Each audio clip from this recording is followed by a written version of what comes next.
রহমাতুল্লাহি তাআলা ওয়া বারাকাতুহু হামদান লিকাতিরিন আল্লাযী লাম ইয়ালিদ ওয়া লাম ইউলাদ ওয়া লাম ইয়াকুল লাহু কুফুয়ান আহাদ। সালাম ধন্য শুধু আল্লাহ ওয়ালা দিনদার ফরজদার ভাই বাবাজিরা স্নেহের কচি কাছারা, আজকের সভার মধ্যমণি হিসাবে আঞ্জুমানে হালিমাতুস সাদিয়ার পক্ষ থেকে ছাত্র ভাইদের এবং শিক্ষক মণ্ডলীদেরকে অনেক অনেক অসংখ্য ধন্যবাদ।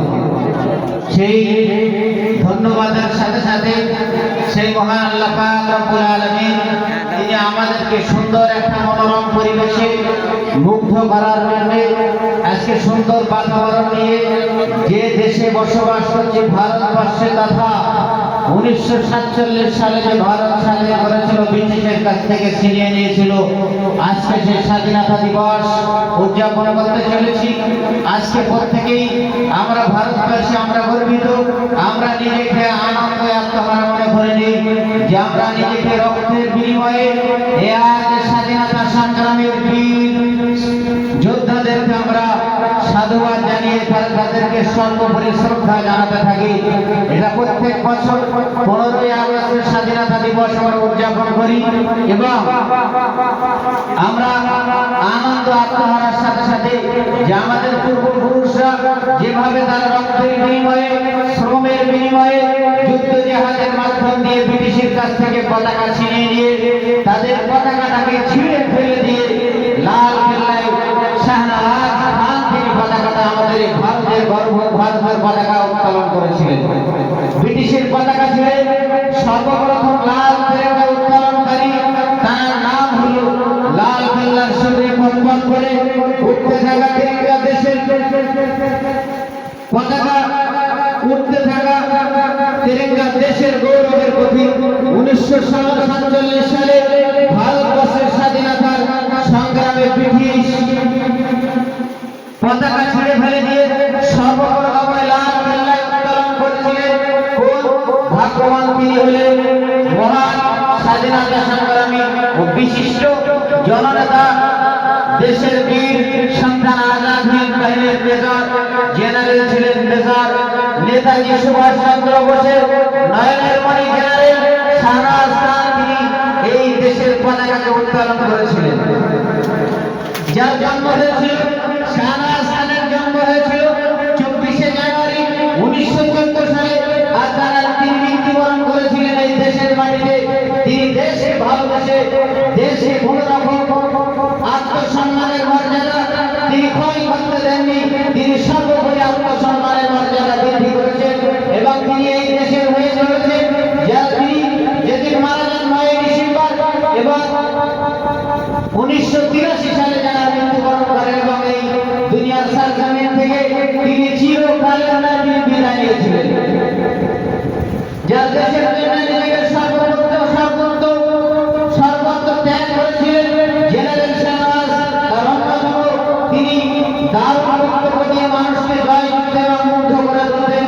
প্রতিনিয়ত তিনি লাল কেল্লার প্রতিবাদ সন্ধ্যায় অনুষ্ঠিত লাইট হিয়ারিং সাউন্ডের অনুষ্ঠানে যোগ দিয়ে নেতাজির সঙ্গে সঙ্গে শাহনওয়াজ খানের কণ্ঠ ধীর মস্তির ভাবে শ্রবণ করত সমস্ত জনগণ এবং ভারতবর্ষের আপামর জনগণ। তিনি বক্তব্য এমন ভাবে দিতেন, মানুষদের জয়যুক্ত করে তুলতেন এবং মানুষের সকলেই তার বক্তব্য শোনার জন্য অধীর আগ্রহের সঙ্গে তিনি বসে থাকতেন এবং মানুষদেরকে বিভিন্ন রকম কৃষ্টি কালচার শিখিয়ে তিনি ভারতের ঐতিহ্যকে বহাল রাখার সুযোগ করে দিয়েছেন। অবিভক্ত ভারত এবং পাকিস্তান যখন ভাগ হয়ে চলেছে, তারা পুরো পরিবার পাকিস্তানকে ছেড়ে দিয়ে তিনি ভারতে চলে এসেছিলেন, বলেছিলেন আমার জন্মভূমি ভারত। তিনি মেরাঠে, ইউপির সারজমিনে মেরাঠে তিনি তারপরে ভোটে দাঁড়িয়েছিলেন। 4 বারের সাংসদ হয়েও তার উপরে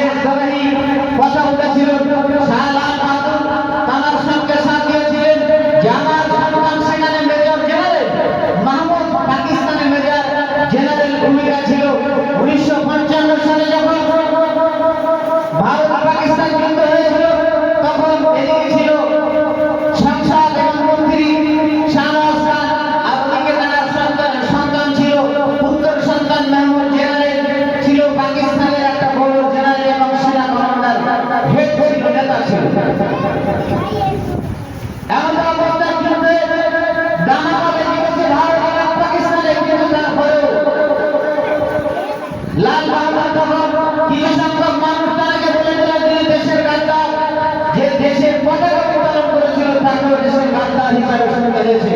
তাকে বিবেচনা করেনি যে তিনি দেশের লাল পতাকা, দেশের লাল কেল্লায় তিনি ব্রিটিশের পতাকা ছিঁড়ে দিয়ে তিনি আমাদের ভারতবর্ষ পতাকা উত্তোলন করেছিলেন। আল্লাহ সুধীর শ্রদ্ধা মন্ডলী, এই ঘটনা মর্মান্তিক ঘটনা হিসাবে চিহ্নিত। তিনি গিয়েছিলেন ভারতের মন্ত্রী এবং তার পুত্র কর্নেল মাহমুদ আলী ছিলেন পাকিস্তানের সেনাদের গুরুত্বপূর্ণ একটা ভূমিকা রেখেছিলেন এবং গুরুত্বপূর্ণ জায়গায় তার অবস্থান ছিল। সেই সময় কিছু মানুষ তার পদত্যাগ দাবি করেছিলেন, কিন্তু লাল বাহাদুর শাস্ত্রী তার পাশে দাঁড়িয়ে সমর্থন করেছিলেন এবং বলেছিলেন যেটা কখনো হতে দেব না।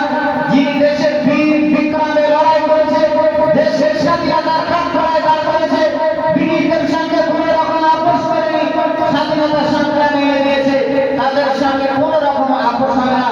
আমি সর্বোপরি আমি আপনার সঙ্গে আছি, আপনি এগিয়ে যান, আপনার পুত্র সন্তান দিকে আছে, যখন কোনো সমস্যা নেই আপনি যুদ্ধের বীর বিক্রমে লড়াই করে আমার দৃঢ় বিশ্বাস যে আপনি বীর বিক্রমে লড়াই করে যেতে চান। ভারতবর্ষ সেই দিন এই মাটিতে দাঁড়িয়ে তার ছেলে মাহমুদ তিনি ওদিকে মারা গিয়েছিলেন, তাকে হত্যা করে দেওয়া হয়েছিল, আর এদিকে শাহনাজ খান তিনি বিজয় ঘোষণা হয়েছিলেন। সেদিন ভারতবর্ষ জিন্দাবাদ বলে স্লোগান দিয়েছিল এবং বলেছিল যে আমি দেশকে ভালোবাসি সর্বোপরি, কারণ রাসূলুল্লাহ তিনি বলেছেন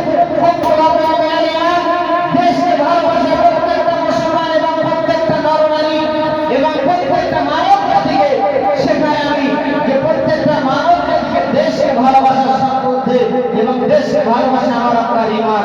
এই জন্য বলেছিলেন, তারপরে তিনি বলেছিলেন যে যে দেশের গাদ্দার আর সে আমার গাদ্দার, যে দেশের শত্রু সে আমার শত্রু।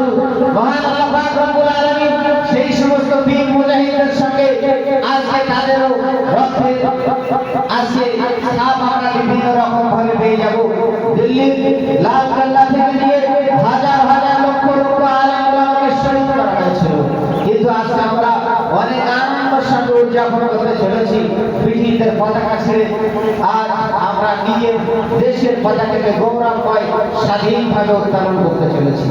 শুধু শ্রোতা মণ্ডলী, আজকের এই স্বাধীনতা অনেক পরিশ্রমের শিকার হয়ে আমরা আমাদের সন্তানদেরকে নিয়ে একই সঙ্গে কাঁধে কাঁধ মিলিয়ে দেশের পতাকাকে সুন্দরভাবে সুসজ্জিত করে তোলার চেষ্টা করেছি। তাতে কোনো রকম আমরা এদিকে ওদিকে না তাকিয়ে আমরা ঠিক সময় দেব আমাদের দেশের গৌরব, দেশের পতাকা উত্তোলন করেছি। আল্লাহ তাআলা আমাদের আগামী দিন সর্বোপরি সকলকে সুস্থ কামনা করি এবং সেই সাথে সাথে প্রত্যেকটা আঞ্জুমানে হালিমাতুস সাদিয়ার সংগঠনের ছাত্র ভাইদেরকে এবং শিক্ষক মণ্ডলী ভাইদেরকে আন্তরিক সালাম, প্রীতি, শুভেচ্ছা, ভালোবাসা জানিয়ে আমি আমার বক্তব্য এখানে করছি। আখির দাওয়ানা আলহামদুলিল্লাহি রাব্বিল আলামিন।